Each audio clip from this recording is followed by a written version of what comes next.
Você sabe, conseguimos ir a centenas de milhares de quilômetros no espaço, mas quando se trata da Terra, mal arranhamos a superfície. O núcleo do nosso planeta é um magnífico mistério cheio de segredos. É hora de desvendá-los.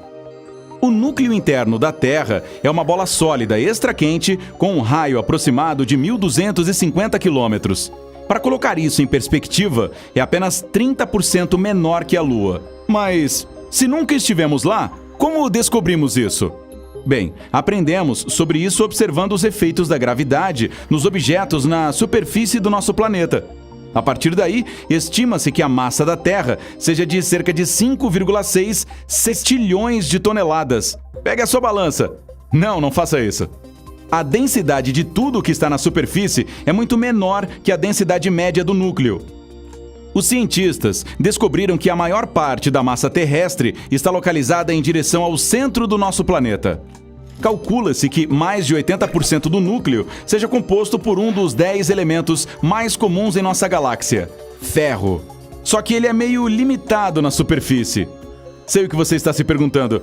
Como o ferro chegou até o núcleo? Bem, existe uma explicação simples.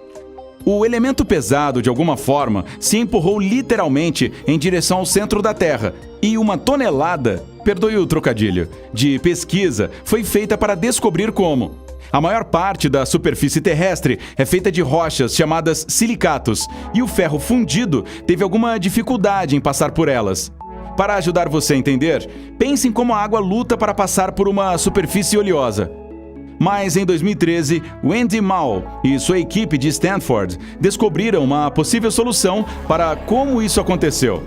Eles iniciaram um experimento para ver como o ferro e o silicato reagem quando expostos a uma pressão extrema, como a do núcleo.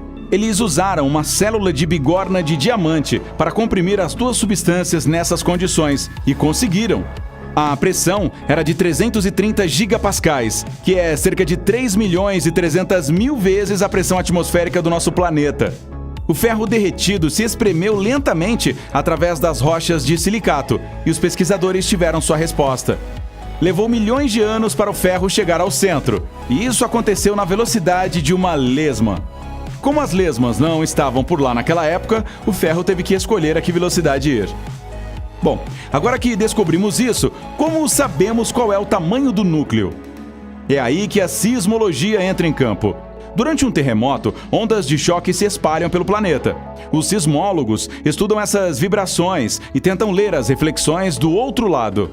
É como se o Thor estivesse atingindo um lado do planeta com seu martelo e os sismólogos estivessem ouvindo do lado oposto. Mas essas vibrações também seguem rotas diferentes. Elas passam por várias partes do planeta e isso afeta o som que produzem no final. Vamos mudar um pouco de assunto.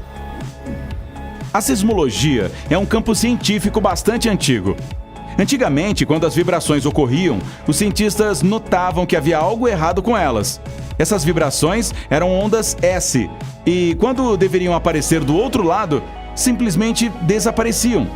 A princípio, eles pensaram que algo estava errado com o equipamento deles, que simplesmente não estava captando as vibrações.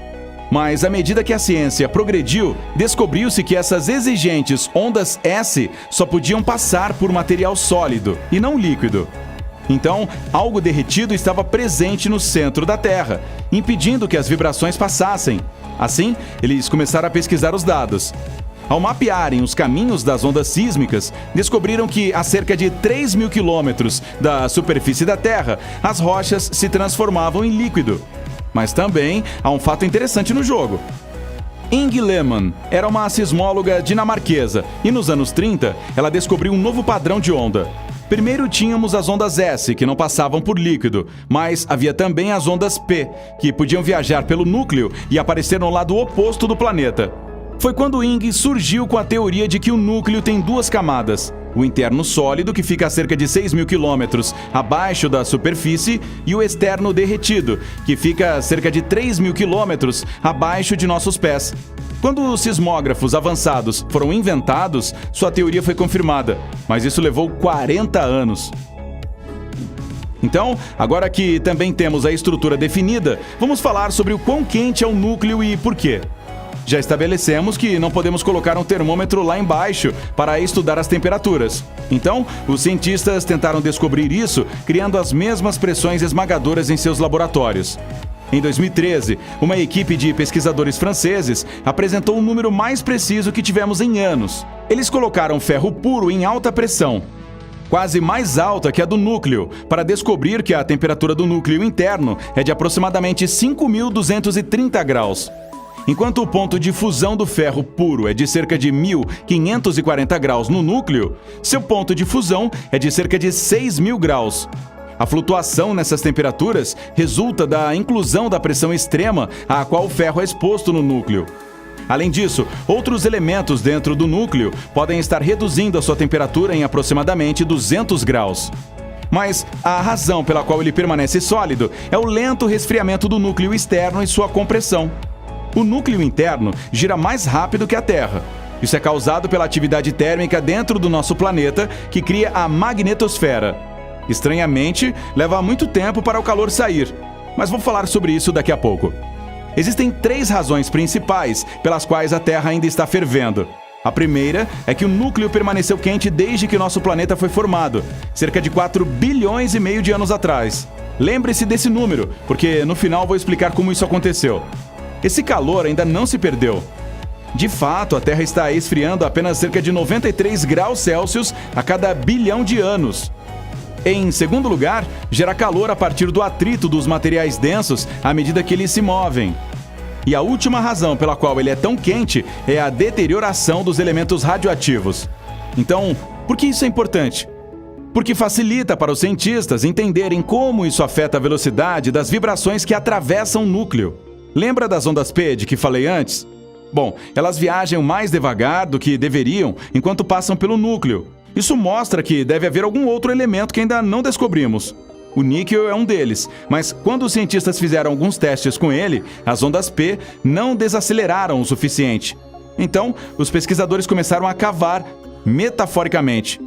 Em 2015, um novo estudo da Universidade de Durham foi lançado. Ele afirma que 90% do enxofre da Terra está no núcleo. Então, talvez esse seja o elemento que falta. Cerca de 4 bilhões e meio de anos atrás, nosso planeta colidiu com um grande corpo planetário e eventualmente foi despedaçado, dando origem à Lua. Esse incidente deixou vestígios que levaram os estudos a uma nova direção. Quando o impacto aconteceu, o manto da Terra derreteu e um líquido rico em enxofre espremeu-se pelas ruínas. Uma parte provavelmente estava perdida no espaço, mas o restante afundou até o centro. Cientistas da Universidade de Durham confirmaram essa teoria medindo as proporções isotópicas dos elementos no manto. Eles os compararam com meteoritos, que possivelmente faziam parte da forma original da Terra. O problema é que existem tantos elementos diferentes no manto que é muito difícil tirar conclusões definitivas. Então, tiveram outra ideia. O cobre é geralmente ligado ao enxofre, então os pesquisadores analisaram o cobre do manto e da crosta terrestre. Foi um estudo de 3 etapas, realizado em diferentes laboratórios, usando espectroscópios de massa de última geração. Você ainda está comigo? Então continue. Eles descobriram que havia uma pequena diferença minúscula nas proporções de cobre entre as amostras de manto da Terra e as amostras de meteoritos. Isso confirmou a teoria de que nosso planeta originalmente colidiu com outro corpo, e a maior parte de seu manto espalhou-se pelo espaço. Também sabemos que o núcleo contém um pouco de enxofre. Esperamos que em breve possamos descobrir quais são os outros elementos. Então, sim, chegamos à conclusão de que o centro da Terra é intenso. Ei, se aprendeu algo novo hoje, curta este vídeo e o compartilhe com um amigo. E aqui estão alguns outros vídeos legais para você. Basta clicar no da esquerda ou no da direita e permanecer no lado incrível da vida.